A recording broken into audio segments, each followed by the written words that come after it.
Viongozi wa Kenya Kwanza kutoka jamii ya Kipsigis wamemkashifu aliyekuwa naibu rais Rigathi Gachagua kwa matamshi yake kwa jamii ya Kalenjin kwamba haina kiongozi anayezungumza kwa niaba ya jamii hiyo.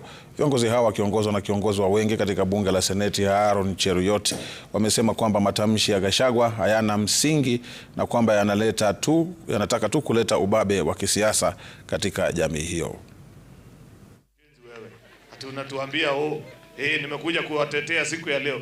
Wewe unatutetea kama nani? Sisi tunajua ile mkataba tuliwekeana na rais.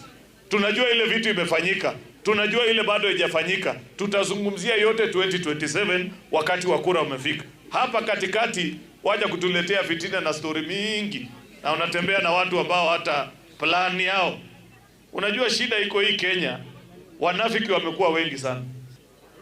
Rigathi Gachagua atuambie ni mradi gani alilaunch akiwa deputy president kwa hii eneo la Bomet, Kericho, Narok, Nakuru,